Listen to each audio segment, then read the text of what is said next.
2025년 9월 26일 국내 증시가 그야말로 검은 금요일이었습니다. 네, 맞습니다.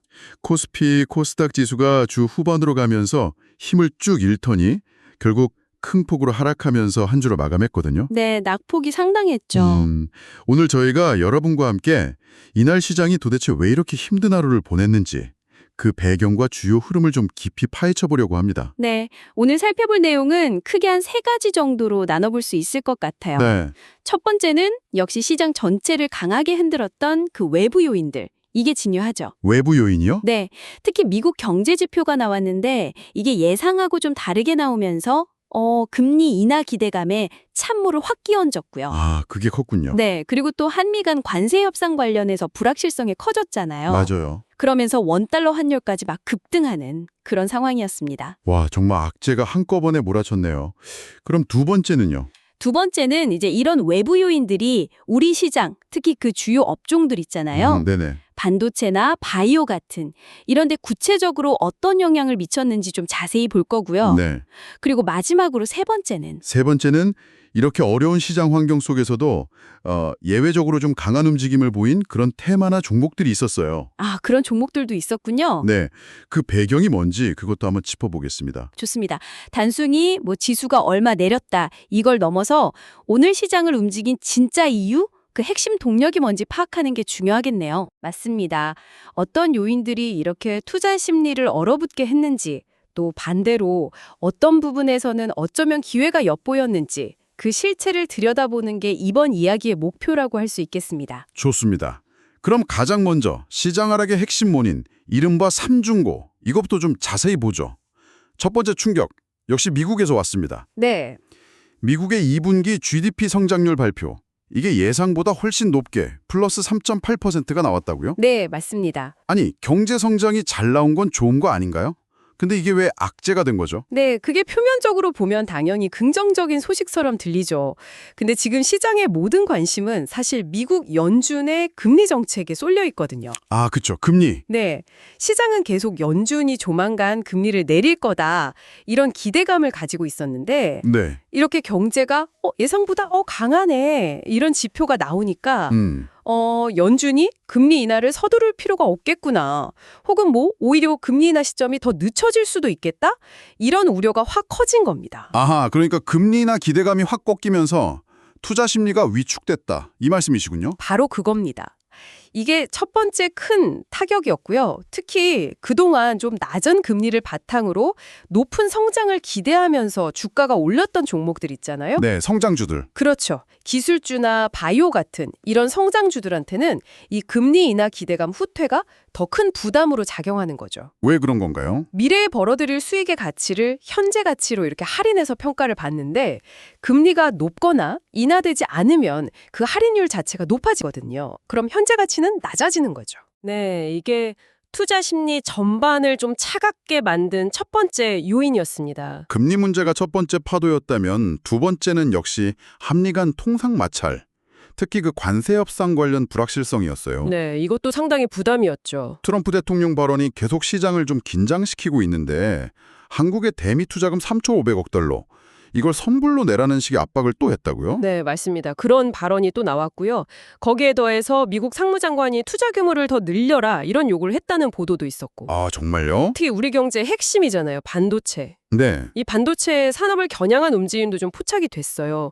미국이 자국 내 반도체 생산량이랑 수입량이랑 1.1로 맞추는 뭐랄까 일종의 쿼터제 같은 거죠. 쿼터제요. 네. 와. 네, 그런 규제안을 검토 중이다 이런 소식이 전해지면서 관련 업계 우려가 확 커졌습니다. 반도체뿐만이 아니었죠.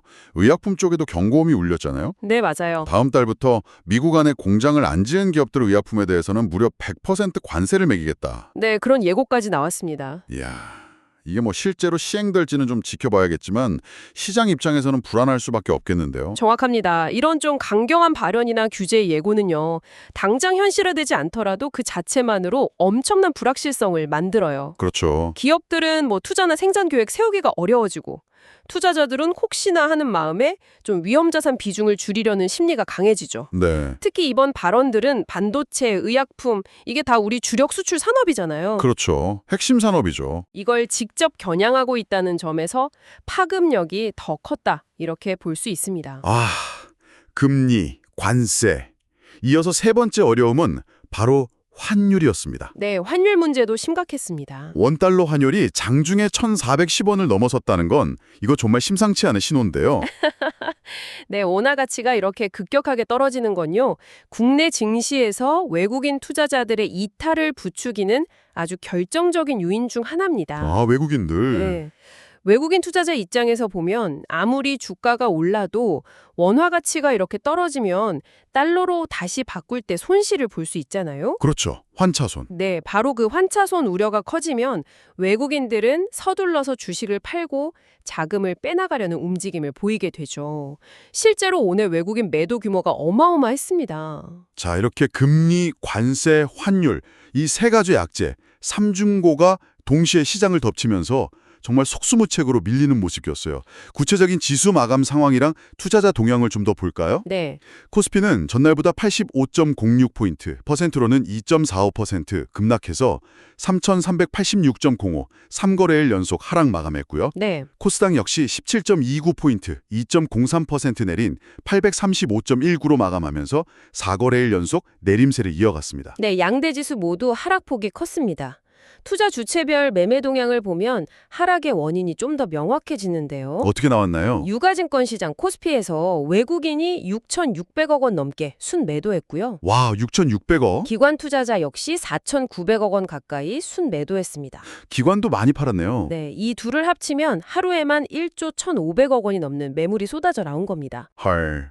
그럼 개인들은요? 반면에 개인 투자자들은 홀로 1조 1,000억 원 가까이 순매수하면서 이 물량을 다 받아내는 모습을 보였습니다. 아, 개인들이 다 샀군요. 코스닥 상황도 비슷했죠? 네, 코스닥도 외국인이 800억 원 넘게 순매도로 돌아섰고요. 기관은 소폭 순매수했지만 역시 개인들이 800억 원 이상 순매수했습니다. 결국 외국인과 기관의 동반 매도, 특히 외국인의 그 대규모 매도세가 지수 하락을 주도했다 이렇게 봐야겠네요. 네, 그 분석이 맞습니다. 그런데 여기서 한 가지 좀 흥미로운 지표가 있어요. 흥미로운 거요? 뭘까요? 바로 증시 주변 자금 동향인데요. 이렇게 시장이 큰 폭으로 하락하는 와중에도 투자자들이 주식 투자를 위해서 증권 계좌에 맡겨둔 돈, 즉 고객 예탁금 있잖아요. 네, 예탁금. 이게 오히려 전날보다 한 8천억 원 가까이 늘어서 76조 원에 육박했어요. 늘었다고요? 네, 또 빚을 내서 투자하는 규모, 신용융자 잔고 역시 1,500억 원 이상 늘어나서 23조 5천억 원을 넘어섰습니다. 시장은 폭락하는데 예탁금도 늘고 빚내서 투자하는 규모도 늘었다. 이건 좀 의외인데요? 어떻게 해석해야 할까요? 네, 이 부분은 해석이 좀 분분할 수 있습니다. 가장 단순하게 보면 주가 하락을 싸게 살 기회다 이렇게 보고 저가 매수를 노리는 대기 자금이 들어온 거다 이렇게 볼 수 있죠. 저가 매수세. 네, 하지만 다른 한편으로는 기존 투자자들이 예상 못한 손실을 좀 만회하려고 혹은 추가 하락에 베팅하려고 레버리지, 즉 신용 융자를 더 적극적으로 썼을 가능성도 배제할 수는 없어요. 아, 그럴 수도 있겠군요. 이 자금의 성격이 정확히 뭔지는 앞으로 시장 방향성을 예측하는 데 좀 중요한 단서가 될 수 있습니다. 그렇군요. 종목별 등락 상황을 보면 시장 분위기가 얼마나 싸늘했는지 더 명확해지는데요.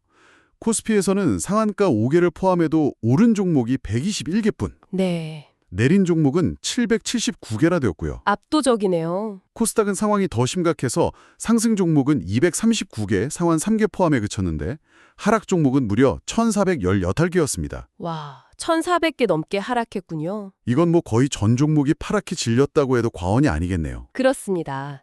상승 종목 수 대비 하락 종목 수가 이렇게 압도적으로 많다는 건 어떤 특정 섹터의 문제가 아니라 시장 전반에 걸쳐서 투자 심리가 극도로 위축됐고 매도 압력이 아주 거쳤다는 걸 의미합니다. 뭐랄까 그야말로 패닉셀링에 가까운 모습이었다고 할 수 있겠죠. 그렇다면 이 삼중고의 직격탄을 맞은 업종들 어디였을까요? 역시 가장 먼저 반도체가 떠오르는데요. 네, 반도체 힘들었죠. 앞서 말씀하신 미국의 그 수입 규제의 검토 가능성, 여기에 더해서 중국의 YMTC, 양지메모리라고 하죠. 네, YMTC. 이 기업이 HBM, 고대역폭 메모리 시장에 진출하겠다 선언했다는 소식까지 더해졌다고요? 네, 맞습니다. 악재가 겹쳤죠. 미국의 규제 불확실성, 또 중국 기업이 치고 올라온다는 경쟁 심화 우려, 그리고 아까 설명드린 금리 인하 기대감 후퇴. 네. 이 세 가지 악재가 복합적으로 작용하면서 반도체 섹터 전반에 큰 부담을 줬습니다. 그래서 주가 하락폭도 컸군요. 네, 결과적으로 삼성전자가 3% 넘게 빠졌고요. SK 하이닉스는 5% 넘게 급락했습니다. 한미반도체 마이너스 4.57%나 JT 마이너스 7.69% 같은 관련 장비주들도 동반 하락세를 피하지 못했죠. 제약 바이오 업종도 상황이 안 좋았죠. 트럼프 대통령의 그 100% 관세 부과 예고, 이게 아무래도 가장 큰 충격이었을 것 같아요. 그렇죠. 미국 시장 의존도가 높은 기업들일수록 타격이 클 수 있다는 우려가 바로 나왔습니다. 네. 여기에 더해서 대표적인 성장주 섹터잖아요, 바이오가. 그렇죠. 그래서 금리 인하 기대감이 약화된 것에도 아주 민감하게 반응했습니다. 알테오젠, 삼천당제약, 삼성바이오로직스, SK바이오사이언스, 시총 상위 바이오 종목들이 대부분 2%에서 4%대 하락률을 기록하면서 투자 심리 위축을 그대로 보여줬습니다. 조선하고 관련 기자재 업종도 한미 관세 협상 난항, 또 트럼프 대통령의 투자 압박 발언 영향권 아래 있었군요. 네. 특히 그 양국 간 협력이 중요한 마스가, MASGA 프로젝트 같은 사업에 차질이 생길 수 있다. 이런 우려도 나왔다고요. 네, 그 MASGA 프로젝트가 에너지, 인프라 이런 다양한 분야에서 한미 기업 간 협력을 목표로 하는 건데 지금 통상 환경의 불확실성이 워낙 커지다 보니까 이 프로젝트의 진행 동력이 약해질 수 있다는 우려, 이게 주가에 반영된 걸로 보입니다. 그래서 조선주들도 많이 내겼군요. 네, HD 현대마린솔루션이 5% 넘게, 삼성중공업도 5% 정도, 하나오션도 2% 넘게 주요 조선주들이 다 같이 하락했습니다. 이외에도 이체전지, 전기차 관련주들은 테슬라 주가 하락이나 유럽 판매 부진 소식 같은 게 겹치면서 약세를 보였고 에코프로비엠도 4% 넘게 빠졌네요. 네, 그랬죠. 원자력 발전, 증권, 자동차, 중국 소비 관련주, 심지어 가상화폐 관련주까지 정말 대부분의 테마가 급락세를 면치 못하는 아주 힘든 하루였습니다. 시장을 짓누르는 그 거시적인 요인들이 워낙 강력하고 또 동시다발적으로 터져나오다 보니까 개별 업종의 어떤 호재나 펀더멘탈보다는 시장 전체를 덮은 그 불안 심리가 모든 걸 압도했다, 이렇게 보는 게 맞을 것 같습니다. 근데 말이죠. 이렇게 온통 파란불 일색인 시장에서도 홀로 빨간불을 켜고 심지어 상한가까지 간 종목들이 있었다는 점. 이게 참 흥미로워요. 네, 맞아요. 그런 점이 있었죠. 이런 예외적인 움직임은 어떻게 봐야 할까요? 네, 이런 시장 상황일수록 오히려 개별적인 호재나 모멘텀을 가진 종목들의 움직임이 더 두드러지는 경향이 있습니다. 개별 모멘텀? 네. 예를 들어서 일정실업 같은 경우 전날 발표된 주식 분할 결정 소식이 이틀 연속 상한가로 이어지는 아주 강력한 모멘텀을 보여줬고요. 네, 이틀 연속 상한가. 라닉스는 자체 개발 중인 양자내성 암호 반도체 시제품이 좋은 평가를 받았다, 이런 소식하고 자금 조달 이슈가 겹치면서 상한가를 갔습니다. 신기술 이슈군요. 네. 그리고 아이톡시는 자사의 그 MMORPG 게임 트라하 있잖아요. 네, 트라하. 이게 중국 서비스를 시작한다, 이 소식이 아주 강력한 상승 동력이 됐습니다. 중국 진출 모멘텀이군요. 또 어떤 종목들이 있었죠? 코오롱 모빌리티 그룹하고 그 우선주는 지주사인 코오롱이 완전 자회사로 편입할 거다, 이런 M&A 기대감이 계속 작용하면서 신고가를 새로 썼고요. 네, M&A 기대감. 그리고 쿠콘의 급등 배경은 조금 더 복잡한데요. 그 가상자산 거래소 두나무랑 네이버 간의 M&A 추진설이 나왔잖아요. 네, 그런 얘기가 있었죠. 그러면서 두나무가 추진하는 원화 기반 스테이블 코인 사업에 쿠콘의 기술이 활용될 수 있다, 이런 기대감이 작용한 걸로 풀이됩니다. 스테이블 코인 테마로 묶였군요. 네, 그래서 전자결제 관련주인 NHNKCP 플러스 7.43%도 함께 좀 주목받으면서 올랐고요. 또 나이백 15.10%는 추가적인 기술 이전 계약 체결에 대한 기대감이 주가를 끌어올렸습니다. 그렇군요. 들어보니까 이렇게 급등한 종목들은 다 M&A, 신기술 개발, 해외 진출, 아니면 주식 분할 같은 아주 명확하고 구체적인 개별 기업의 성장 스토리가 있네요. 네, 공통점이 그거죠. 자전거 관련주가 올랐다는 분석도 있긴 한데 이건 미국의 대만산 자전거 수입 금지에 따른 반사수의 기대감 정도로 보이고요. 오늘 자료에서는 특정 종목이 강하게 테마를 형성했다고 보긴 좀 어렵다, 이렇게 분석하고 있습니다. 즉 대부분은 시장 전체 분위기하고는 좀 별개로 움직인 개별 플레이였다, 이렇게 볼 수 있습니다. 결국 시장이 어려울수록 믿을 건 확실한 내러티브를 가진 기업 자체의 힘이다. 뭐 이렇게 해석할 수도 있겠네요. 네, 어느 정도는요.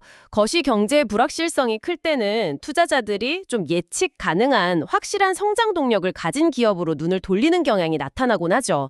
물론 뭐 이런 개별 종목들의 급등세가 얼마나 계속될지는 또 별개의 문제겠지만요. 자, 그럼 오늘 분석 내용 종합적으로 한번 정리해 보겠습니다. 2025년 9월 26일 우리 국내 증시는 미국의 금리 인하 후퇴, 한미 간 통상 마찰 심화 우려, 그리고 원화 가치 급락이라는 이 삼중고, 여기에 직면하면서 검은 금요일을 보냈습니다. 네. 네, 외국인과 기관의 돈반 대량 매도로 반도체, 바이오, 조선 등 대부분 업종이 큰 폭의 하락을 피하지 못했고요. 그렇다면 이 모든 현상이 우리에게 시사하는 바는 뭘까요? 오늘 시장은 결국 대외 변수, 특히 그 미국발 리스크 있잖아요. 금리 문제, 통상 문제, 여기에 우리 증시가 얼마나 민감하게 반응하는지를 다시 한번 확인시켜준 하루였다고 봅니다. 네, 정말 민감하네요. 이 두 가지 변수는 앞으로도 상당 기간 우리 시장에 계속 영향을 미칠 가능성이 높거든요. 그래서 지속적인 관찰과 대비가 필요하다는 점을 시사하고요. 시장의 어떤 펀더멘털 자체보다는 이런 외부 요인에 의해서 변동성이 크게 확대될 수 있다는 점, 이걸 좀 염두에 둬야 할 것 같습니다. 네, 대외적인 불확실성이 여전히 높다는 점을 다시 한번 확인했습니다. 하지만 동시에 이런 극심한 하락장 속에서도 M&A라던가 신기술, 해외 진출 같은 뚜렷한 개별 성장 스토리를 가진 기업들은 강한 상승세를 보이면서 차별화되는 모습을 보여줬다는 점, 이것도 놓쳐서는 안 될 중요한 포인트인 것 같아요. 맞습니다. 그리고 마지막으로 한 가지 더 생각해 볼 질문을 좀 던지고 싶습니다. 네, 뭘까요? 바로 아까 잠깐 언급했던 개인 투자자들의 자금 흐름입니다. 아, 예탁금이랑 신용잔고 늘어난 거요? 네. 시장 전체가 거의 공포감에 휩싸여서 투매 양상을 보이는 와중에도 개인들의 예탁금과 신용융자 잔고는 오히려 늘어났다는 이 현상. 이걸 도대체 어떻게 해석해야 할까요? 그러게요. 단순히 저가 매수 기회다라고만 보기에는 시장 분위기가 너무 험악했고 또 레버리지까지 늘어났다는 점이 좀 마음에 걸리긴 합니다. 네, 그래서 이 부분이 아주 흥미로운 관전 포인트가 될 수 있습니다. 과연 이 개인들의 자금이 앞으로 시장의 하방 경직성을 좀 지켜주는 그런 스마트 머니의 역할을 할 것인가? 아니면 아니면 오히려 변동성을 더욱 키우는 요인이 될 것인가? 시장 참여자들의 심리하고 자금 흐름이 앞으로 어떤 방향으로 전개될지 지켜보는 것이 현재 이 불확실한 시장을 이해하는 또 다른 중요한 열쇠가 될 수 있겠습니다. 네, 오늘 저희가 나눈 이야기들이 이렇게 급변하는 시장 상황을 이해하시는데 조금이나마 도움이 되었기를 바랍니다. 네, 오늘 저희가 분석해드린 내용은 투자를 결정하시는데 참고가 될 수 있는 정보들을 정리한 것입니다. 하지만 늘 강조드리듯이 투자의 최종적인 판단과 그 결과에 대한 책임은 전적으로 투자자 본인에게 있다는 점 항상 기억해 주시기 바랍니다. 네, 맞습니다. 특히 요즘처럼 변동성이 큰 시기에는 투자 결정을 내리시기 전에 반드시 추가적인 정보를 충분히 확인하시고 또 신중하게 분석하는 과정이 꼭 필요하고요. 필요하다면 금융 전문가의 도움을 받는 것도 고려해 보시는 것이 좋습니다. 저희가 오늘 활용한 데이터는 신뢰할 만한 출처를 기반으로 했습니다만 정보의 만전성이나 정확성을 100% 보장할 수는 없고요. 또 의도치 않은 오류가 포함되어 있을 가능성도 있다는 점은 참고해 주시면 감사하겠습니다.